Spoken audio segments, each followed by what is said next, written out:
Hey guys, and welcome back to my channel. So I am back with another video, and this is the first type of video of this series. It is the Does This Thing Actually Work series, and I'm going to be using oval brushes, like I said in my previous videos, to see if the hype about these is legit. Are they worth it? Is this just another thing in the beauty industry that's gotten way too much hype? And to do that, hopefully you all have seen my Milani foundation hunt. If you didn't, I didn't know if I liked it or not. Like, I can usually tell, yes, I like it, yes, I do not, but I could not tell. So for this video, I'm going to be using that Milani foundation with a full face to not only see if those oval brushes actually work, but also if I actually like this foundation. So stay tuned. So the first brush is this oval 8, 9. Everything will be linked in the description box down below, like I always say when I can't remember the name of something. And the other one is this oval 7. This you can use for foundation, and they say powder. And this one you can use for concealer, highlight, contour, blush, and your eyebrows. But today I'm only going to be using this for my foundation and this for my concealer. They say the benefits of these are basically that they help your makeup apply more flawlessly because the brushes are so compact. Just holding them in my hands without using them anything, I can say for anyone who is very heavy-handed when applying your makeup, you have to be careful with these because it feels very flimsy, like it would just snap in half if you start going in on your face. I mean, they're only $8 and $7, so you kind of get what you pay for, but yeah, I would suggest being careful with that. Alright, so I'm going to be using the Milani Conceal and Perfect in the shade 14 Golden Toffee. If you saw my foundation hunt video, I didn't know if I was a fan or not because of things like the undertone. What else didn't I like? The undertone, the actual shade itself, how oily it got so quickly. I wasn't sold the first time around, so I was like, you know what, I'll try it again. Okay, so I guess I'm going to hold on to it like this so it doesn't break on me and just start trying to buff this out. Oh, I already had primer on, by the way. Yeah, this really feels like it could break in any second. So they say to just start using it like this and then kind of go. I don't know how you would go in circular motions with this. I really feel like this is going to break.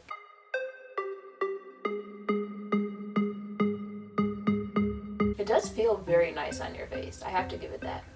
And it's very soft.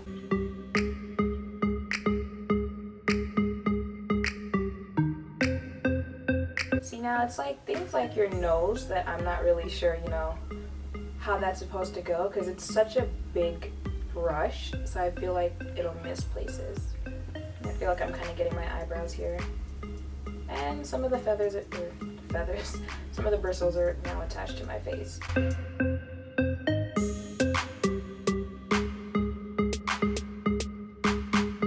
Also, if you watched the Milani foundation hunt video, I realized while I was editing that I did forget to mention something that I actually liked applying it better with the beauty blender than the brush. So the irony that I'm trying it out again now with a brush. Okay, so now I'm just going to apply the Maybelline Fit Me concealer and then use the oval 7 brush to blend it in. And this is where I'm confused, like you just smear it, I guess. Alright, I'll see how this goes.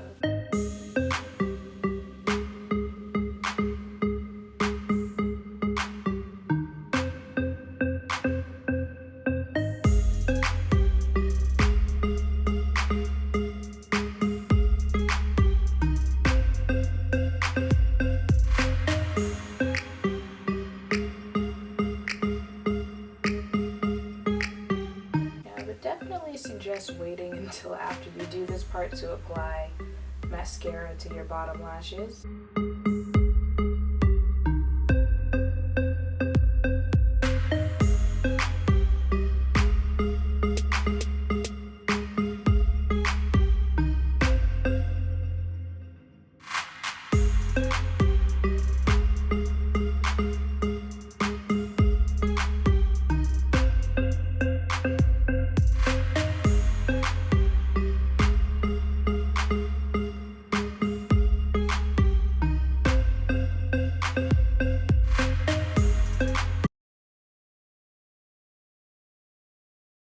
Okay, so I am done with my makeup, and now it is time for my final thoughts on these brushes and this foundation.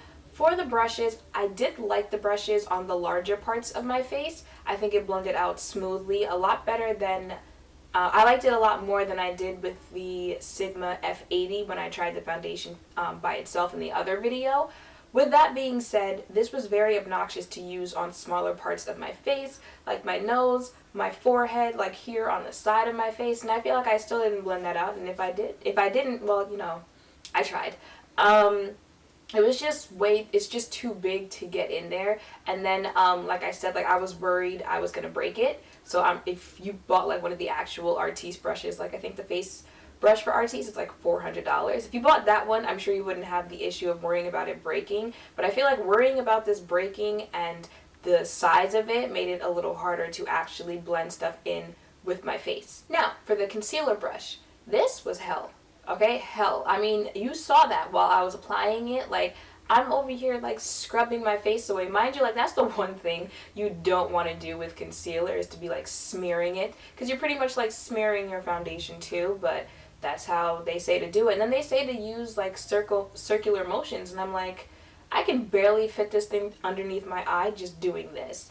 Like if you couldn't tell, it was very hard to get in, once again, because of the size of the brush. It was hard to get in like places like here, and even when I did get it in, it still looked a little bit patchy. And then for the sides, trying to blend out the concealer, like I was literally dragging it. I was thinking that this thing was going to start going into my hairline because I'm like, and it's not moving. But, you know, once again, I tried to blend it all out there and get somewhat of an even, unpatchy finish. So would I recommend you start using these in your makeup routine? Yes, I would.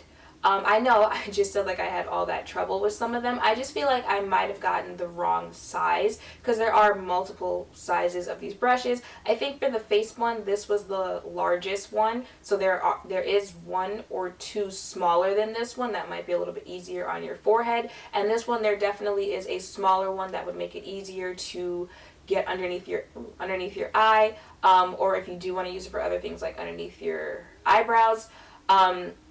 These two, I would probably use again in the future. However, one thing I would have to keep in mind with this is that I would need to use these when I have a lot of time on my hands, because this took like an extra 10 minutes than it usually would, putting on my foundation and my concealer. So if I've got all the time in the world and I've got the patience, yes, I would use this again, just because I do like how they feel on your face. I do like how they, well, at least this one, how it blended out on my face. So yes, I would use these in the future. Now, for those of you who are here to see my final thoughts on this foundation, would I recommend this? Only because it's $10. Literally, that's the only reason I could say, yeah, go for it if you want to try this foundation out, is because it's $10.